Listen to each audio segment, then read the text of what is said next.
What's up, everybody? I just drove up to the post office to pick up a pair of Harden 9s. I wasn't home the last 3 days, so I had to go here, pick them up. I'm just gonna lock up my bike and head inside.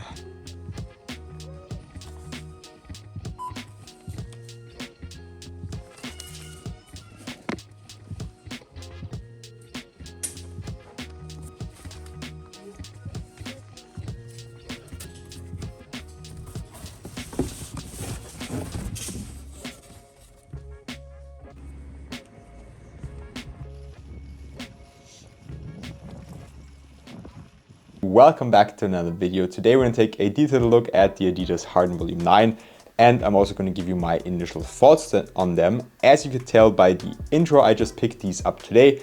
First things first, they retail for 160 euros or dollars, and I got these from Kicks. You can find an affiliate link in the description box down below, or just use the code LUCAS for a discount. Alongside the changed design of the shoe, they also changed the design of the box, so let's get that out of the way. As you can see, the Adidas stripes, the 3 stripes, now move along like this, and the box also slides open like that in comparison to the Harden Volume 8 box. And now back to the shoe. Of course, you can tell they look very, very different compared to the Harden Volume 8, which you can see up there.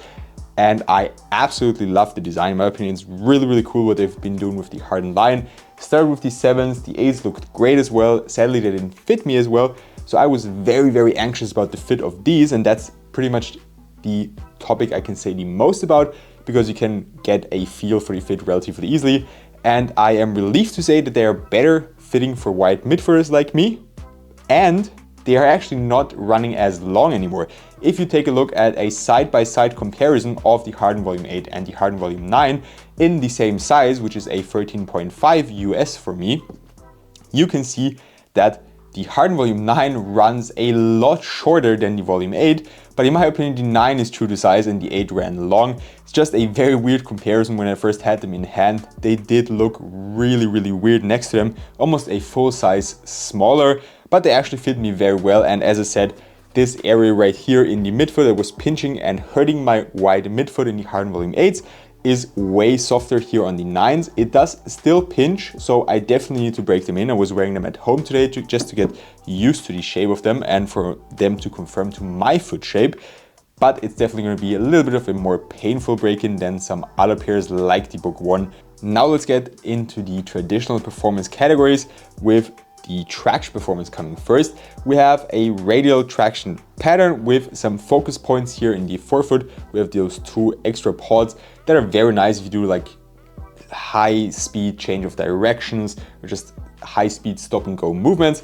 They work extremely well, and they also look like they'll work extremely well on a basketball court. Felt good in my apartment. Doesn't have the loudest squeak, and is also not really durable for outdoors in my personal opinion, just because the grooves are very thin and shallow and small.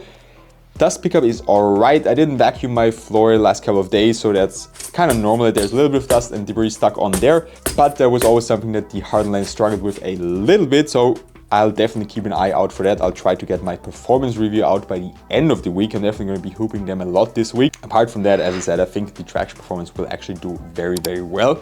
Moving on to the cushioning setup, that's an interesting aspect, as it's kind of been a topic or a theme with Adidas to not give us specific details about the cushioning setup. It happened on the Harden 8, it happened on the AE 1s, it happened a little bit on the Dame 9s, so that was just kind of weird. And here it says on the official website that we have boost and light strike in there. It doesn't tell us where the boost is. It doesn't tell us where the light strike is. You can see it a little bit through some cutouts, also in the strobel board. We're gonna get to that as well in a second. But I still can't say if it's like a layer of boost and a layer of light strike underneath, if it's mixed together or whatever. Nightwing from Wörthersee, big shout out to them, said in his review video he believes it's light boost. I'm not sure, I can't say that much yet on how it feels on court. I can just say that stepping comfort is very good, even though the insole itself isn't the best. And the strobel board also only has a small cutout in the heel, but the cushioning setup itself is very comfortable and feels great underneath your foot. If you want, you can easily swap out the insoles. They're not glued down. That's always a little bit of an issue. Happened to me on the AE 1s as well, that it would kind of twist up underneath my foot. That was really annoying. Let's see. Hopefully it's not the case here. It didn't happen on the 8s, but we'll have to wait and see. It's just your regular Adidas type insole. And overall, the cushioning feels Very comfortable with good impact protection in the heel and still being relatively low to the ground in the forefoot. Support features feel very good. However, I did notice a little bit of heel slip, and I'm usually not somebody who has heel slip on a shoe.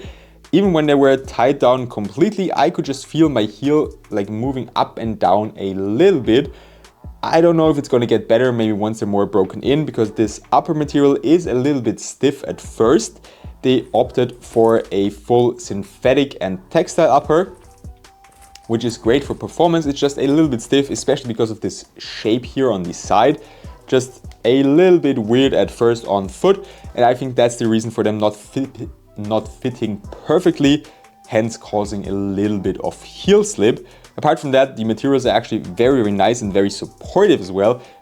Continuing on the support feature, as we have those 2 layers that go directly from the outsole all around the shoe. You've got this inner booty layers that we have seen on the 7 and the 8 as well. Kind of like elastic neoprene sock liner in there, very comfortable. Also great if you have ankle braces. Actually looks like a hassle to get your foot in there, but it's very, very easy, and it doesn't press down like traditional tongue setups do. And then we have this outer layer of this synthetic upper that really wraps and hugs around your foot like crazy and keeps it locked in, which is a very, very nice feeling. And of course, the Harden line is known for the good support. We also have the Adidas X-Plate system that they've implemented on pretty much all their basketball shoes that they've released lately.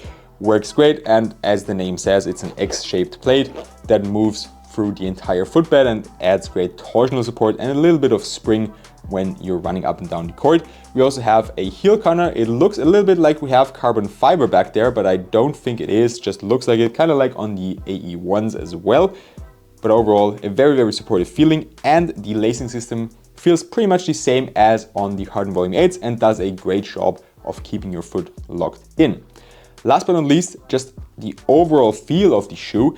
They feel way lighter than the 8s, and they feel way less clunky. I sadly don't have a scale here with me right now, but they are definitely lighter than the Harden Volume 8s, I can say that for sure. And the heel area especially feels less clunky, seems to have better heel to toe transition. Before we end the video, that might be a little bit off topic, but I'm recording this on Monday. So 2 days or like 1.5 days after the Anthony Davis-Luka Doncic trade. And that's just such an insane trade. I can't wrap my head around it that it actually really happened. So also let me know what you think about that trade and who you think won the trade.